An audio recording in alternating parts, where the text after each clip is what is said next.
Salve, salve, vencedor! Você quer aumentar seu conhecimento e economizar tempo? Então você está no lugar certo. Inscreva-se no canal e vamos juntos em busca do nosso sucesso. É um ponto que você defende bastante, né? Apesar de estar exposto no mercado variável, você se preocupa muito com o risco também.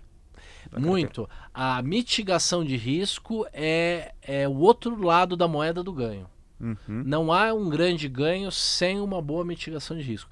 Principalmente porque o ganho mesmo agregado de longo prazo, ele é aquela que tem uma curva geométrica, ele é assimétrico, ele é exponencial.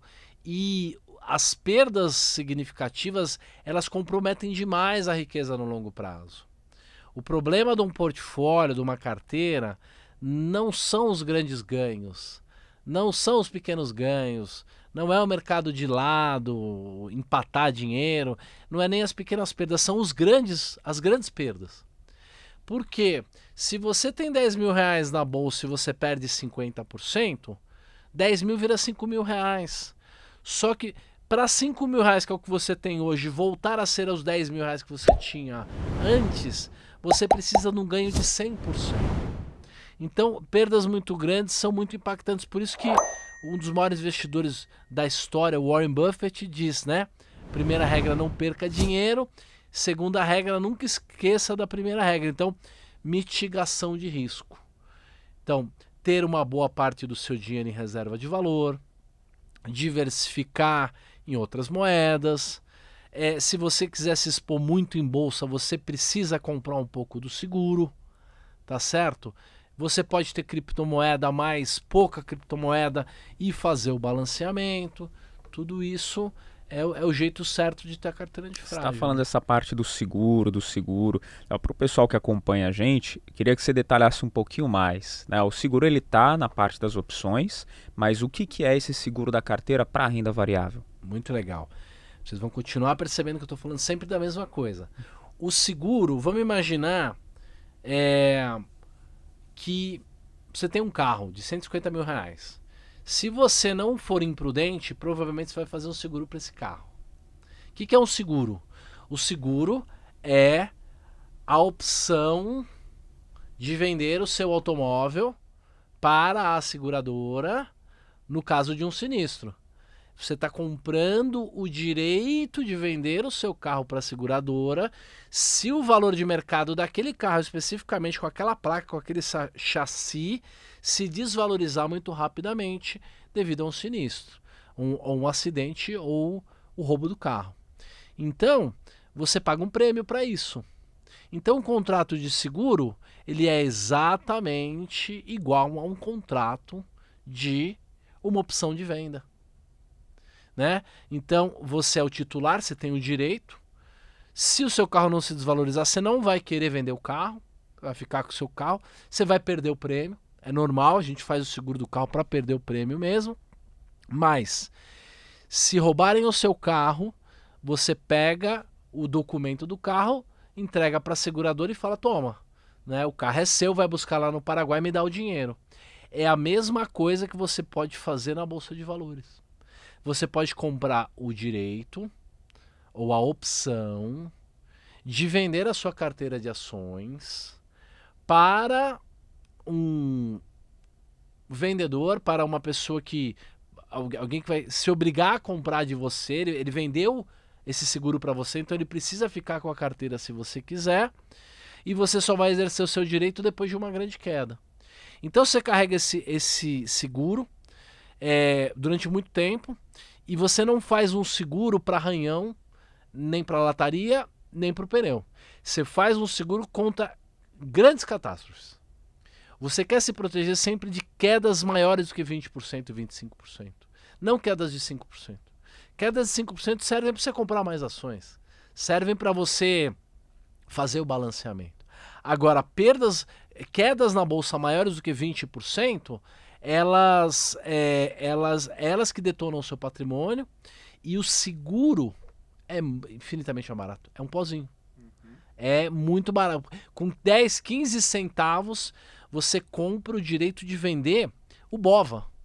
E como se a sua carteira for minimamente parecida com o BOVA, por mais que você tenha comprado a sua própria carteira, não seja o índice Bovespa, seja um pouco de Petro, Bradesco, Vale, seja o que for, você pode proteger com o seguro, com as puts, com as opções de BOVA, e custa muito mais barato.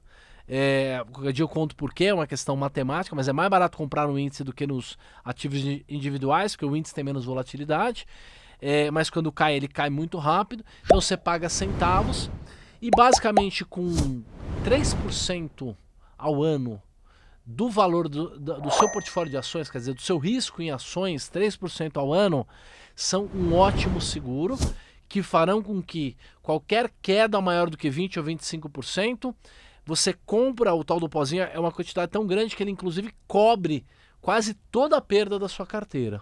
Então, enquanto as pessoas vão estar perdendo bastante dinheiro quando tiver uma grande queda, você vai ganhar dinheiro, e esse dinheiro é um dinheiro que vai chegar líquido para você exatamente no melhor momento possível, que é quando a bolsa vai estar lá embaixo, na promoção.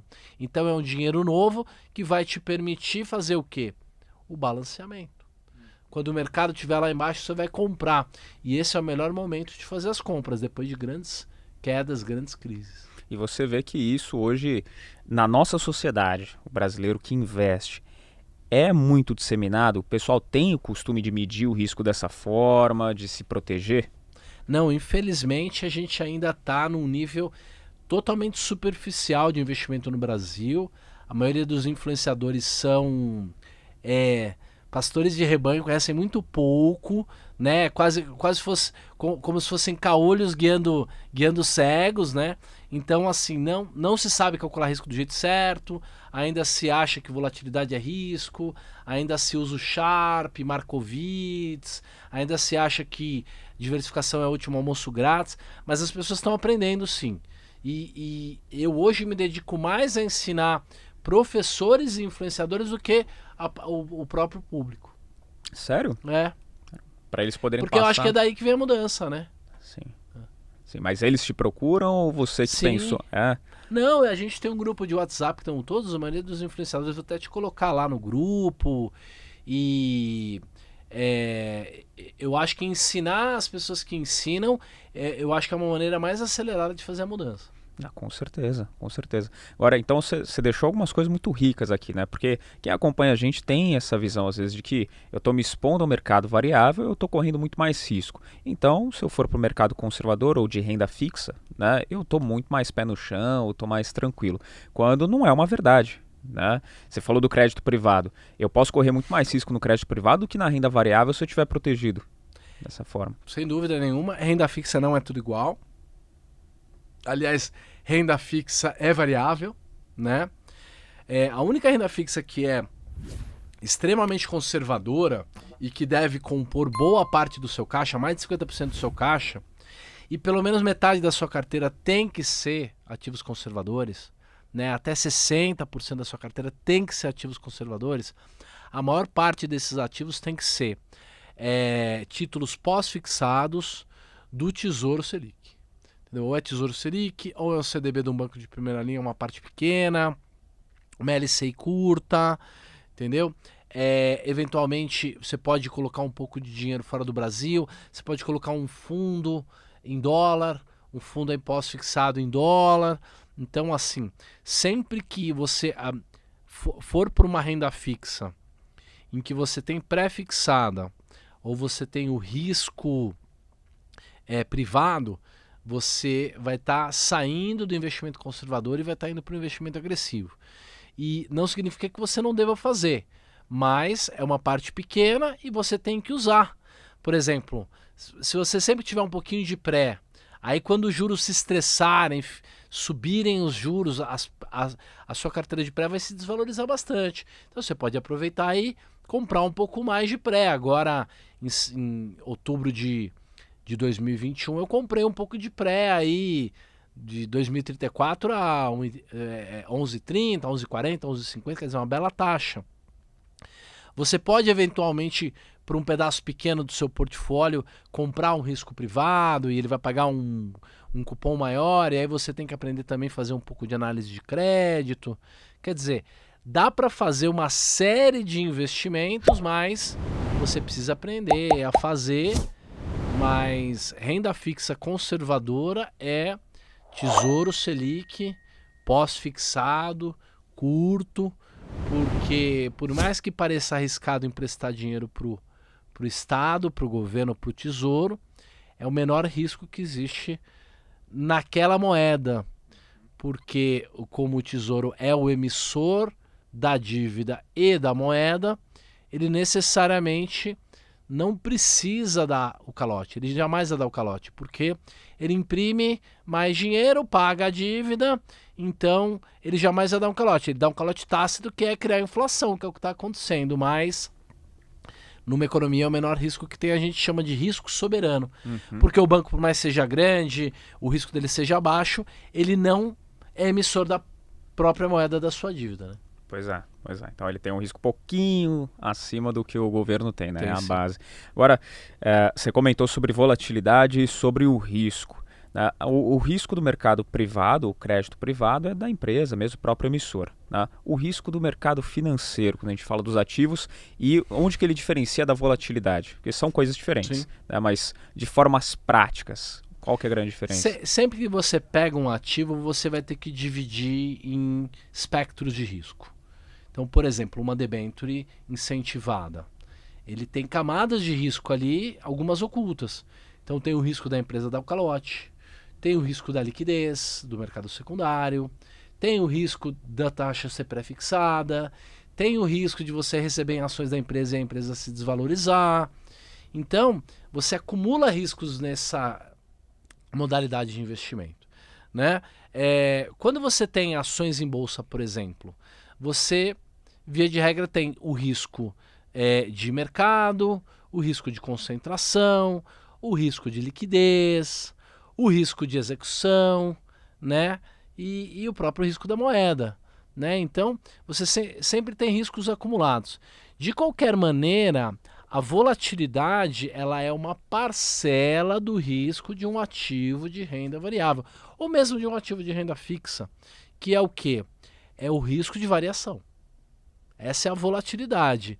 É o ativo cair muito dentro ali do seu próprio desvio padrão, do seu padrão de comportamento, mas de correr o risco de ser um momento que você precisa realizar o seu lucro e você vai ter que vender com deságio, com desconto, e vai perder dinheiro. Então, a volatilidade, ela é uma componente do risco, é um tipo de risco, mas existem outros tipos de risco e medir, né, a volatilidade e o risco é algo bem tangível, bem difícil, assim, bem, inclusive, desafiador em termos até conceituais. São coisas que te deixam com o pé atrás, inseguro, volatilidade, risco, não?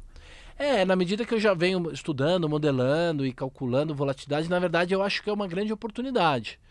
Eu me lembro dos gringos terem um indicador de volatilidade implícita, que eu imaginava na minha mente alguma plataforma no Brasil poderia ter. Eu pedia para as plataformas da época montarem esse indicador para mim que eu imaginava, ninguém montou, eu fui lá, fiz o OPLAB e eu mesmo montei. Então, hoje eu tenho um indicador no OPLAB que é a tal da volatilidade implícita, e depois o IV Ranking, que eu consigo estimar se a volatilidade está alta, está baixa, e volatilidade histórica é o histórico de variação do ativo, então é a volatilidade realizada, é o quanto o ativo variou. A volatilidade implícita não, é o quanto os agentes de mercado estão pagando pelo prêmio de risco. Então a gente compara as coisas, gera inclusive arbitragens, insights. A grande maioria do mercado não entende nada desse tema. Então eu não sou temeroso, para mim é uma oportunidade, mas para a maioria das pessoas assim, elas não entendem muito bem o que é risco, volatilidade, nem nada disso. E a falta de conhecimento mesmo, falta de estudar, qualquer coisa que você olha lá, caiu 10%. Você entra em desespero, né? Se você não sabe o que está acontecendo, isso é o mais normal. Principalmente se você não tiver um plano.